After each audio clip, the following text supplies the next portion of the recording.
వెంటనే అదే రోజు రాత్రి గౌరీ గారికి సంబంధించిన సోదరి గౌరీ గారికి సంబంధించిన ప్లాట్లో ఉన్న ఇల్లు కూలగొట్టించి నీ అనుచరుల చేత వాళ్ళ చేత దురాక్రమణ చేయించడం జరిగింది.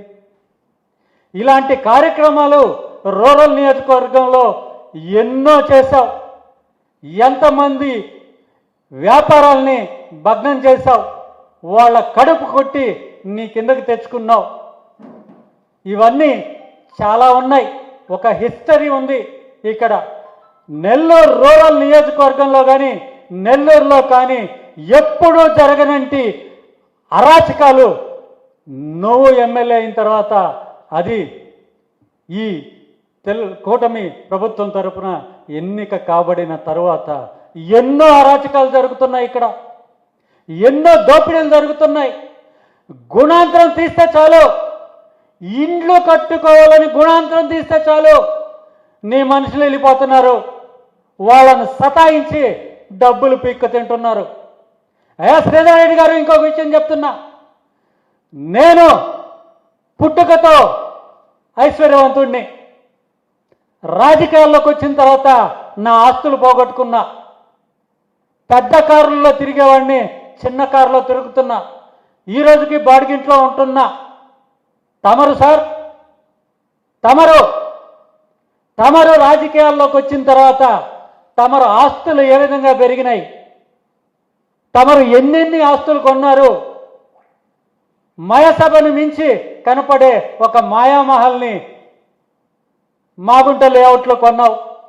ఒక సామాన్యుడికి మాగుంట లేఅవుట్లో స్థలం కొనాలనేది ఒక కళ, జీవిత కాలంలో నెరవేరని కళ.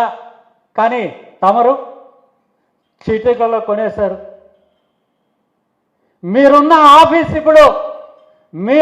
ఆఫీస్ మీ స్నేహితుడు ఏమీ ఆశించకుండా ఆ రోజు మీకు ఊరికే ఆఫీస్ కట్టుకొని నీ పనులు చక్కబెట్టుకోమని నీ చేతికి ఇచ్చాడు.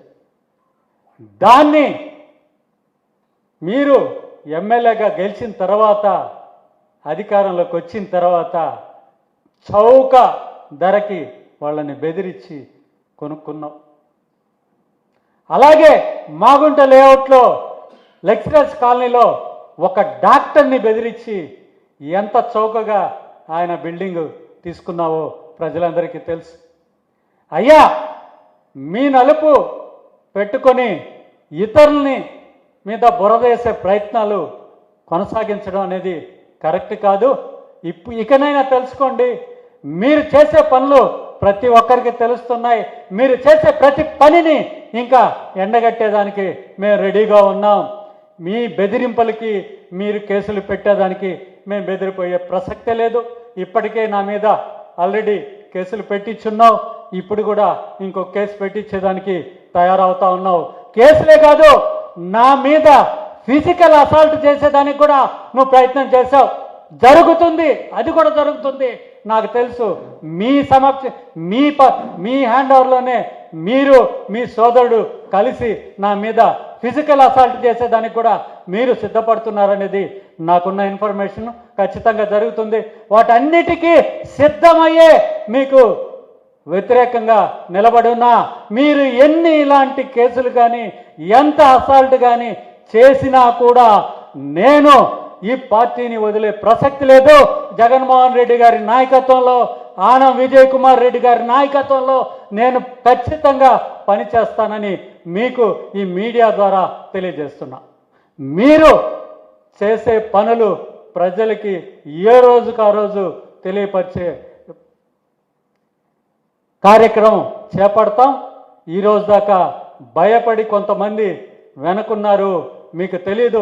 మీరు భయపడి ఎంతమందిని మీ పార్టీలో చేర్చుకున్నారో వాళ్ళంతా మీకు హృదయపూర్వకంగా మీతో లేరు. ఆ సంగతి మీకు తెలియదు. భయపెట్టి భయభ్రాంతులతో జనాల్ని వెనక తిప్పుకోవచ్చే కానీ హృదయం వాళ్ళ మనసు గెలవలేరు. తెలుసుకోండి అది. ఈరోజు మీరు ఎంత భయపెట్టినా నేను మాత్రం వైసీపీలో కొనసాగుతా. జగన్మోహన్ రెడ్డి గారి నాయకత్వంలో పనిచేస్తా. ఆనం విజయ్ కుమార్ రెడ్డి గారి నాయకత్వంలో పనిచేస్తా అని మీడియా ముఖంగా సవినయంగా తెలియజేస్తున్నా.